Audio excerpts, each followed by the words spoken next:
Hello, and welcome. My name is Kendra, and today I want to tell you a story. It's about a woman named Maya. But really, it's about all of us, every woman who's ever felt like her professional timeline was broken, every mother who's wondered if she waited too long, every professional who's had to rebuild from disruption. Maya's story starts on a Tuesday morning in late October, sitting in her parked car outside a coffee shop, 30 minutes early for a networking meeting she almost canceled 3 times. She was 42 years old, mother of 2. Laid off 6 months ago from a marketing director position she'd held for 8 years. And absolutely terrified that she'd missed her window. You see, Maya had done everything right according to the timeline society handed her. Bachelor's degree by 22. First real job by 23. Married by 28. First child at 30.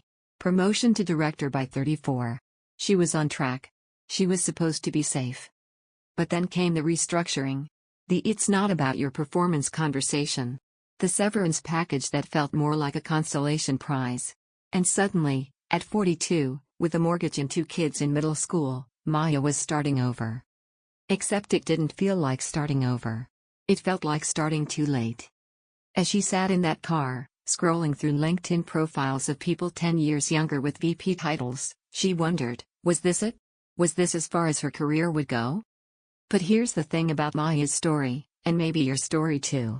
It doesn't end in that parking lot with doubt and comparison. It begins there. Because sometimes the disruption we fear the most is actually the redirection we need. Over the next hour, I'm going to walk with Maya through her journey of reclaiming her professional timeline. We'll see how she learned to recognize disruption not as failure, but as opportunity. How she mapped her journey and discovered patterns she'd never seen before. How she equipped herself with tools that changed everything. And how she built forward momentum that honored both her ambitions and her authentic self. But more than that, I'm inviting you to walk this journey too. Because Maya's questions might be your questions. Her fears might be your fears. And her transformation? That's available to you too. So take a breath with me. A real one. And let's begin. Chapter 1, Recognizing Disruption. Maya finally walked into that coffee shop. The woman she was meeting, a former colleague named Jennifer, was already there, laptop open, looking polished and put together in a way that made Maya suddenly aware of how long it had been since she'd bought new professional clothes. Maya. It's so good to see you. Jennifer stood, genuine warmth in her voice. How are you doing? Really doing? And there it was. The question Maya had been dreading. Because how do you answer that honestly? How do you say, I'm terrified and angry and grieving and I don't know if I'll ever feel confident again to someone who's asking over a casual Tuesday coffee? I'm in transition, Maya said, surprising herself with the truth. Jennifer nodded slowly. I get that. I really do. She paused, seeming to measure her next words. Can I tell you something? When I got laid off 3 years ago, yes, it happened to me too, I spent the first 2 months convinced it was because I wasn't good enough. That they'd finally figured out I was a fraud. Maya felt something loosen in her chest. You? But you're a VP now. You. I am now, Jennifer interrupted gently. But 3 years ago, I was you. Sitting in parking lots before meetings, wondering if I should even bother. Comparing myself to everyone on LinkedIn. Feeling like I'd somehow fallen off the timeline. Maya swallowed hard. So what changed? I had to change how I saw the disruption, Jennifer said. It wasn't the end of my career. It was the end of a version of my career that wasn't serving me anymore. And I didn't realize that until I was forced to stop and look at it. Over the next hour, Jennifer shared her story. Not the LinkedIn version, the real version. The toxic work environment she'd been tolerating. The skills she'd stopped developing because she was too busy proving herself. The dream of starting her own consulting practice that she'd shelved because the corporate path felt safer. The layoff didn't break my timeline, Jennifer said. It revealed that my timeline was already broken. I just couldn't see it while I was still in it. Maya pulled out her phone and started taking notes. Not because Jennifer was giving her a job search strategy, but because she was giving her something more valuable, a new lens. So you're saying the disruption was good? Maya asked, still skeptical. I'm saying it was information, Jennifer corrected. It told me things about what I valued, what I was capable of, what I wasn't willing to compromise on anymore. And yes, it hurt. It was terrifying. But it was also the pivot point that made everything else possible. As Maya drove home that afternoon, she thought about her own disruption differently. What if her layoff wasn't proof that she wasn't good enough? What if it was proof that she'd outgrown a role that had stopped challenging her 2 years ago? What if it was revealing values she hadn't been honoring, like creativity, flexibility, and actually being present for her kids' after-school activities? She pulled into her driveway and sat there for a moment, engine off, thinking about the woman she'd been 6 months ago. Stressed. Exhausted. Successful on paper but hollowed out in reality. She'd been so focused on staying on the right timeline that she'd never stopped to ask if it was her timeline. That night, after her kids were in bed, Maya opened her laptop. She didn't start job searching. Instead, she started journaling.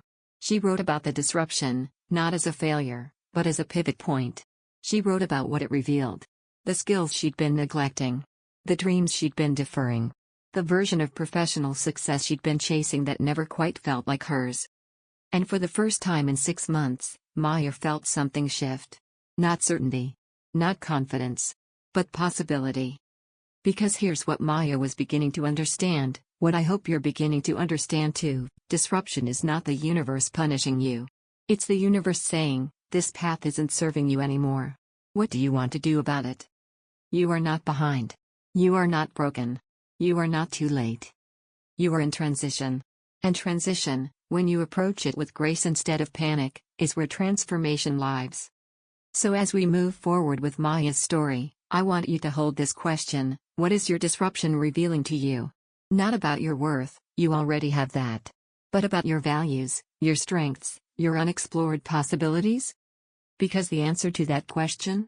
That's where your reclamation begins. Chapter 2: Mapping Your Timeline. 2 weeks after that coffee meeting, Maya was sitting at her kitchen table with a strange assignment spread out in front of her. Jennifer had texted her a challenge: map your professional timeline. Not your resume, your real journey. Every job, every pivot, every moment that shaped you. And then look for the patterns. Maya had laughed at first. She knew her timeline. It was linear. Predictable. Boring, even. But she'd promised Jennifer she'd try. So on a Sunday morning, while her kids were at soccer practice, Maya grabbed a poster board from the craft closet and started mapping. She put a dot on the right side: today. October 2024. Unemployed. Starting over. Then she worked backward.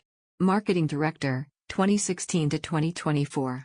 Before that, Marketing Manager at a different company, 2012 to 2016. Before that, a coordinator role, a brief stint in event planning, a post-graduation job in retail management while she figured things out.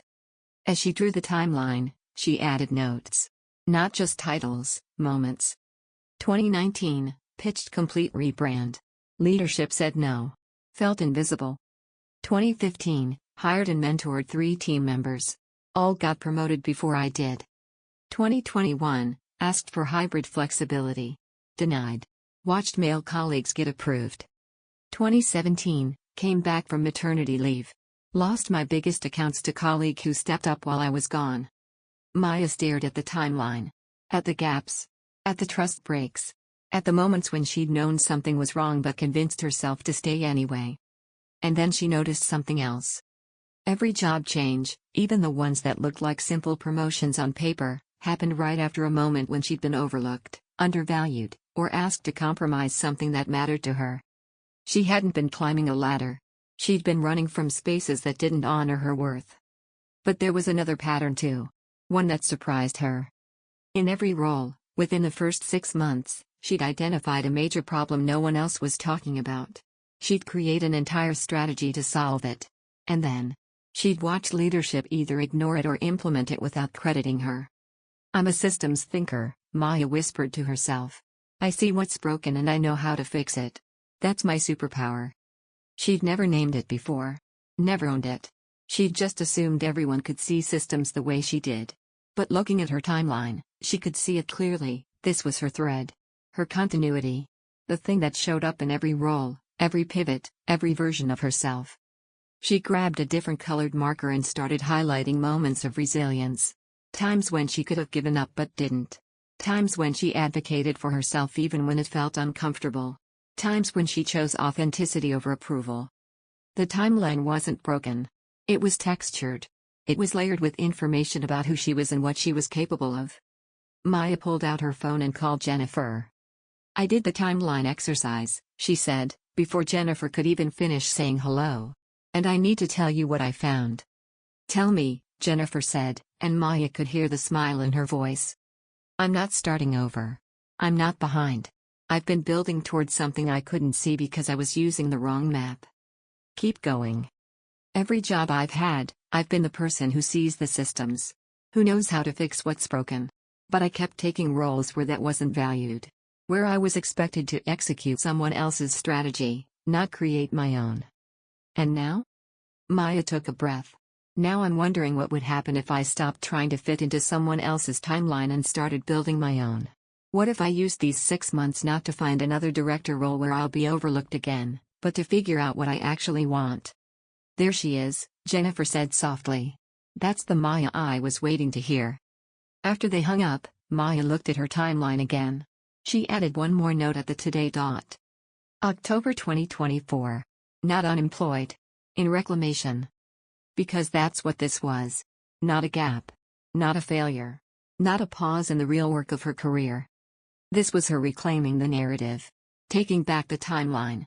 Choosing to see her journey not as a series of jobs that led to this moment of crisis, but as a series of lessons that prepared her for this moment of clarity. And you know what? That shift in perspective, that reframe from "I'm behind" to "I'm in reclamation," that changes everything. Because when you can see your whole timeline with compassion and clarity, when you can identify the thread that's been there all along, when you can name your patterns and your strengths, you stop trying to catch up to someone else's path and start crafting your own. So let me ask you, what would your timeline reveal if you mapped it honestly? Not the resume version, but the real version with all the pivots, all the trust breaks, all the moments that shaped you? And what thread would you find running through it? What resilience? What values? What strengths that keep showing up even when circumstances change? That thread? That's your professional identity. And it's stronger than you think. Chapter 3, Tools for Reclamation. Maya woke up the next morning with clarity and absolutely no idea what to do with it. She knew her pattern. She knew her strength. She knew she wanted to build something different. But how? Where did she even start? She texted Jennifer, "Okay, I see the timeline. I understand the patterns. Now what?" Jennifer's response came through 10 minutes later, "Coffee. Tomorrow. 10 a.m. Bring a notebook." The next morning, Jennifer showed up with 3 books, a printed document, and a smile that suggested she'd been waiting for this conversation. "You're ready for the tools," Jennifer said, sliding into the booth. "The awareness is powerful. But tools are what turn awareness into action." She opened her laptop. "I'm going to share 3 categories with you. Practical strategies, energetic alignment, and strategic support. You don't have to use all of them. But pick what resonates and actually implement it." Maya pulled out her notebook, ready. Practical strategies. Jennifer started with the practical. First tool, strategic journaling. Not Dear Diary stuff. Focused writing that processes your past and designs your future. She handed Maya a printed sheet with prompts. Every morning for the next 2 weeks, spend 10 minutes writing about this question: what do I want my professional life to feel like? Not what title, not what salary. How do you want to feel when you're working? Maya scanned the sheet. "That's it?" "That's everything," Jennifer said. "Because once you know how you want to feel, every decision becomes clearer. Job descriptions, networking opportunities, consulting projects, you filter everything through that clarity." Second tool, skill audit. Make 2 lists. Skills you want to use more. Skills you're ready to retire or delegate. Maya frowned. "But shouldn't I be marketable in everything?" "No," Jennifer said firmly. "You should be exceptional at what matters to you and honest about what doesn't." When I did this exercise, I realized I was spending 60% of my time on tasks I was good at but hated. Once I named that, I could design my consulting practice around the 40% that energized me. And third, build your constellation of support.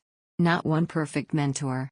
Multiple people who are 1 or 2 steps ahead in different areas. Reach out with specific questions. Offer value in return. Make it reciprocal. Jennifer pulled out her phone and showed Maya a simple spreadsheet she kept. I track who I've reached out to, what I asked, what I offered in return. It keeps me accountable and grateful.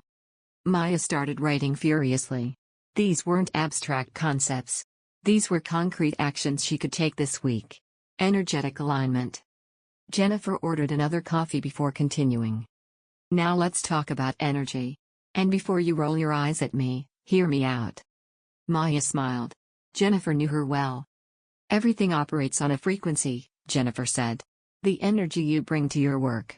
The clarity or confusion you feel. The confidence you project. When your energy is aligned with who you actually are, things flow. When it's misaligned, when you're operating from fear or desperation, everything feels harder. So how do I align my energy? 3 ways. First, curate your inputs. What you consume matters. If you're spending 2 hours a day scrolling on LinkedIn looking at everyone else's success, your frequency is going to reflect comparison and lack. Maya winced. That hit close to home. I had to unfollow half my connections, Jennifer admitted. Not because they're bad people, but because watching their highlight reels was making me feel inadequate. Now I follow people who inspire me without triggering me. People whose content educates rather than depletes. Second, control your narrative. The stories you tell yourself about your career shape your reality. If you're constantly saying I'm behind, you're going to feel behind. If you're saying I'm in reclamation, you're going to show up differently. Isn't that just toxic positivity? Maya asked. No. It's strategic narrative control. You're not pretending struggles don't exist. You're choosing what they mean. You get to decide if this season is proof I failed or preparation for what's next. And third, embodiment practices. Before important conversations, take 3 deep breaths. Remind yourself of one true thing: I am capable. I belong here. I have value to offer. Jennifer demonstrated, right there in the coffee shop. Deep breath in. Shoulders back. Eye contact. Your nervous system needs to know you're safe to step into visibility. That's not woo-woo. That's neuroscience. Maya tried it. Breathed. Centered. Felt something shift. Okay, she admitted. I feel that. Strategic support. Jennifer pulled out the 3rd document. Last category, strategic support. This is about redesigning how you work so you're not burning out trying to do everything manually. I want to introduce you to something I call workflow re-architecture. It's about identifying your high-value activities, the things only you can do, and then delegating, automating, or eliminating everything else. But I'm unemployed, Maya pointed out. I don't have a team to delegate to. You have AI, Jennifer said simply. And before you tell me you don't understand it, let me show you what I use it for. She opened her laptop and pulled up her AI assistant. I use it to draft emails, summarize articles, organize research, even brainstorm strategy. It doesn't replace my thinking. It amplifies my efficiency. Jennifer showed Maya how she'd used AI to prepare for client meetings, draft proposals, and even create social media content for her consulting business. This tool saves me about 10 hours a week.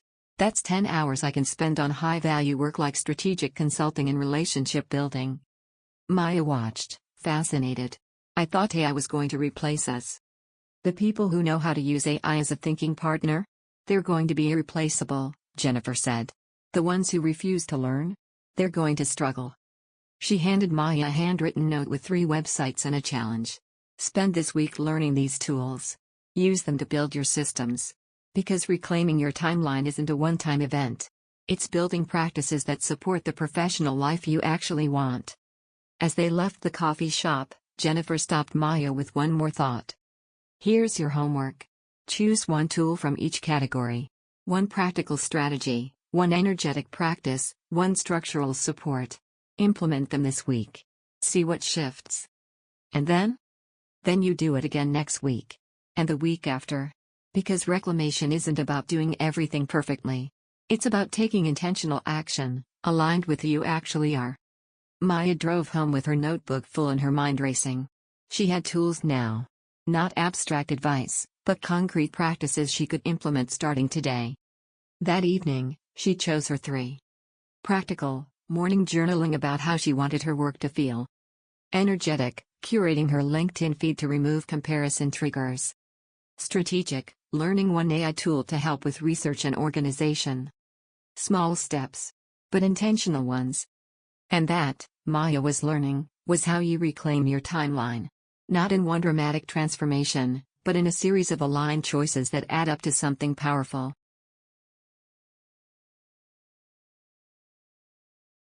Chapter 4, Building Forward Momentum. 6 weeks later, Maya was a different person. Not because everything had fallen into place. She still hadn't accepted a job offer. She was still figuring out whether to pursue consulting or go back to corporate. She still had moments of doubt and fear. But something fundamental had shifted. She had momentum. It started small. With the morning journaling practice Jennifer had suggested.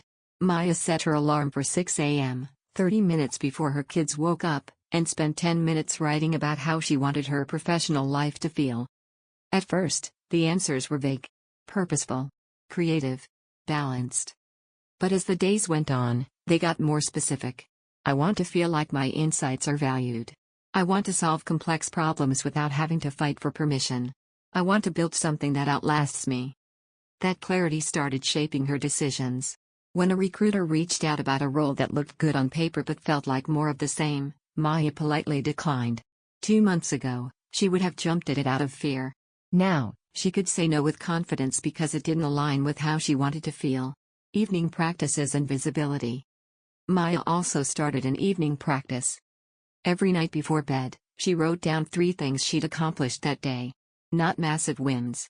Just evidence of forward movement. Reached out to 2 people in my network. Learned how to use AI to summarize research articles. Said no to a coffee meeting that felt like an energy drain.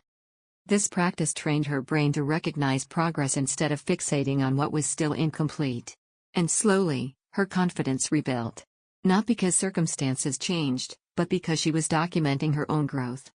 But the biggest shift came when Maya decided to step into visibility. She'd been lurking on LinkedIn for months, watching everyone else share wins and insights. But actually posting? That felt terrifying. What if people judged her for being unemployed? What if her thoughts weren't valuable enough? Jennifer's words came back to her. You don't build confidence and then step into visibility. You build confidence by stepping into visibility afraid. So Maya wrote a post. Not about having all the answers. About her journey of reclaiming her timeline. About the patterns she'd discovered. About the questions she was sitting with. She hit post before she could overthink it. Within hours, she had messages. Not from people offering her jobs. From other women saying, I thought I was the only one. This is exactly what I needed to hear. Can we talk? One message stood out. It was from a woman named Patricia who ran a small consulting firm focused on organizational development. Maya, your post about systems thinking resonated. I've been looking for someone who sees what you see. Would you be open to a conversation? That conversation turned into a consulting project. Which turned into another one. Which led to Maya realizing she didn't want to go back to corporate. She wanted to build her own practice. But none of that would have happened if she'd stayed hidden. If she'd waited until she felt ready to share her voice. Building community. As Maya's practice started taking shape, she realized something crucial. She couldn't do this alone. She needed community. Real community. Not just professional contacts, but women who understood the journey. Who could celebrate wins without minimizing them. Who could hold space for struggles without trying to fix them. She started small. She reached out to 3 women from her LinkedIn conversations and proposed a monthly virtual meetup. Professional development, mutual support, honest conversation. All 3 said yes. Their first meeting was awkward. Everyone was cautious, professional, guarded. But by the 3rd meeting, something had shifted. They were sharing real struggles. Celebrating each other's progress. Making introductions. Sharing resources. One woman was navigating a toxic workplace and needed an exit strategy. Another was launching a business and needed accountability. Another was interviewing for director roles and needed practice. Maya realized this was what she'd been missing for years. Women who saw her not as competition but as a collaborator. Who celebrated her growth instead of feeling threatened by it. And she showed up for them the same way. When one woman landed a major client, Maya sent flowers. When another had a setback, Maya scheduled a call just to listen. When someone needed an introduction, Maya made it without expecting anything in return. Because here's what happens when you build community with intentionally: you stop believing success is scarce. You stop seeing other women's wins as evidence of your inadequacy. You start creating abundance. And that shift in perspective changes everything. By the time Maya hit her 1-year anniversary of being laid off, she wasn't where she thought she'd be. She was somewhere better. She was running her own consulting practice, working with clients who valued her systems thinking. She had 3 ongoing projects and a wait list. She was making more money than she had in corporate, working fewer hours, and actually present when her kids came home from school. But more than that, she had reclaimed her timeline. She wasn't behind. She wasn't starting over. She was building something authentic, sustainable, and entirely her own. And it all started with recognizing that the disruption wasn't the end. It was the beginning. Closing. I want to bring us back to that Tuesday morning in October when Maya sat in her car, terrified and convinced she'd missed her window. If you told her then that a year later she'd be running her own successful practice, that she'd have a community of women supporting her, that she'd feel more confident and aligned than she ever had in corporate, she wouldn't have believed you. But that's the power of reclaiming your timeline with grace. Grace to see disruption as redirection. Grace to map your journey with compassion. Grace to equip yourself with tools and actually use them. Grace to step into visibility before you feel ready. Grace to build momentum one intentional choice at a time. Maya's story is not unique. I've watched it happen again and again with the women I work with through Grace Factors. Women who thought they were too late, too different, too complicated. Women who believed their timelines were broken. And every single one discovered the same truth Maya did: their timeline wasn't broken. They were just using the wrong map. So let me ask you, what would change if you stopped trying to catch up to someone else's timeline and started reclaiming your own? What would you discover if you mapped your journey honestly and looked for the thread of resilience running through it? What would become possible if you equipped yourself with practical tools and actually implemented them? What doors would open if you stepped into visibility, messy and imperfect and real? The answers to those questions? That's your reclamation. That's your transformation. That's your next chapter. And you don't need permission to begin. You don't need to have it all figured out. You don't need to feel ready. You just need to take the first step. Your invitation. So here's what I want you to do after you finish listening to this story. First, map your timeline. The real one. With all the pivots, all the trust breaks, all the moments that shaped you. Look for the thread. Look for the patterns. Look for the strength you didn't know you had. Second, choose your tools. One practical strategy. One energetic practice. One structural support. Implement them this week. Not someday. This week. And third, find your community. Reach out to one other woman navigating a transition. Start a conversation. Offer support. Build reciprocity. Because your timeline matters. Your journey matters. Your reclamation matters. Not just for you, but for every woman who needs to see that transformation is possible. That it's not too late. That their timeline isn't broken. You might be Maya for someone else. And that's part of your legacy too. Final visualization. Before we close, I want to guide you through one final exercise. Close your eyes if you can. Take a deep breath. I want you to imagine yourself 1 year from now. You've done the work Maya did. You've mapped your timeline, implemented your tools, built your momentum. What does your professional life look like? Where are you working? What problems are you solving? How do you feel when you wake up in the morning? Who's in your community? Who's celebrating with you? Who are you supporting? What has changed in how you see yourself? What do you believe about your capabilities now that you didn't believe before? Sit with that vision. Let it feel real. Let it feel possible. Now ask yourself, what's the first step I need to take to make this vision real? Hold that answer. That's your starting point. You are not too late. You are not too much. You are not behind. You are exactly where you need to be to reclaim your timeline and step into your next chapter with courage, clarity, and grace. This is your journey.